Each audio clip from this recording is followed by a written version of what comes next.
Dyma hanes Pwyll a Rhiannon.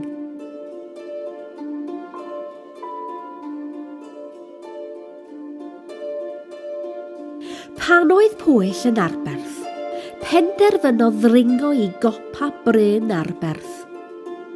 Nodwedd y bryn hwnnw oedd y byddai pob tywysog a'i steddau ar ben y bryn naill ai'n cael anaf neu'n cael gweld rhyfeddod.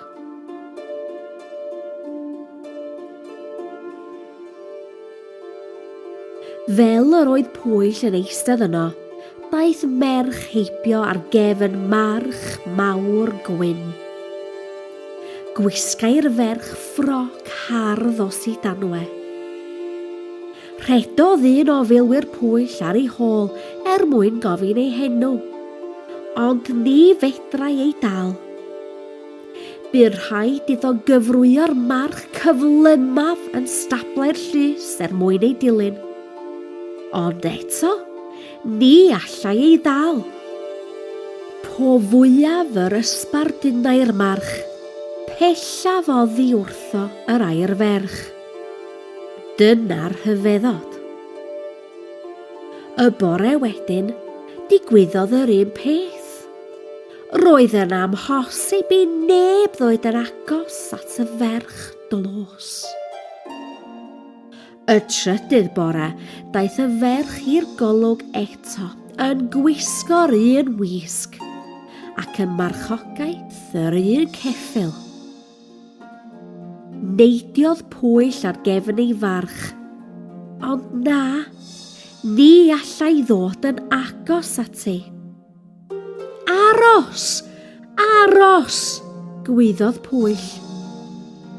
Arhosodd y ferch a sgwrsio ag ef yn hapus.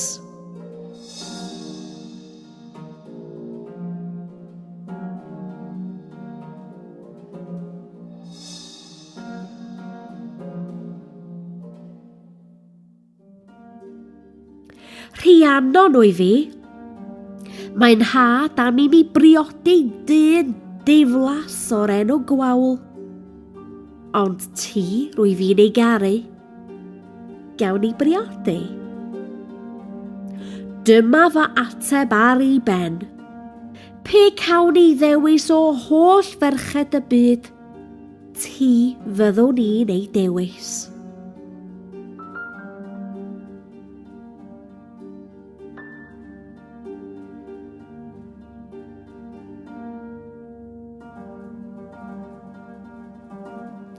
Priodwyd Pwyll a Rhiannon, ac eithon i ddew i lys Arberth. Ymhen 3 blynedd, ganwyd mab iddynt, Pryderi, ond ymhen ychydig oriau diflannodd y bachgen o'r llys. Rhag iddynt gael ei beio am golli'r plentyn, lladdodd y nyrsys 6 o gwn bach, iro wyneb Rhiannon ar gwaed, a theiri ei bod wedi lladd ei mab.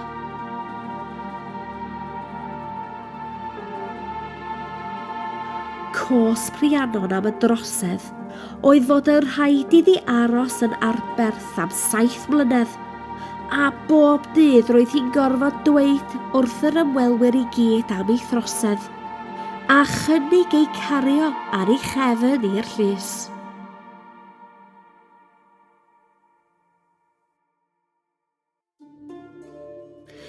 Draw yng Ngwentis Coed, esgorodd un o feirch teirnon ar ebol.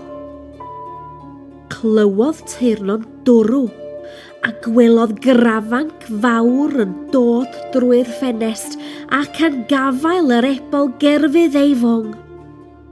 Tynnodd teirnon ei gleddyf a thorri braich yr anghenfil yn union o dan y penelin. Syrthiodd yr ebol i'r llawr.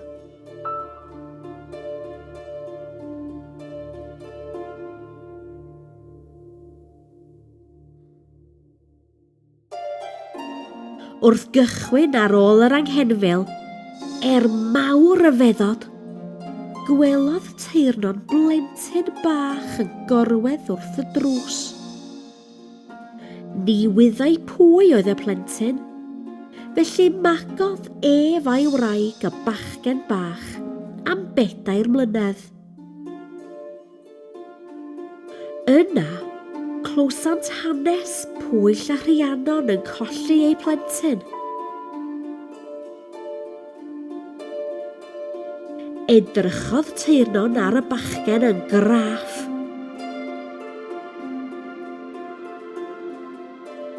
Gallai weld tebygrwydd rhwngddo a Pwyll.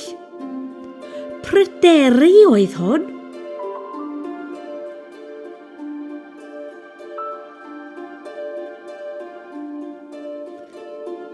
Pan gafodd Rhiannon ei mab yn ôl, roedd mor llawen ar dydd.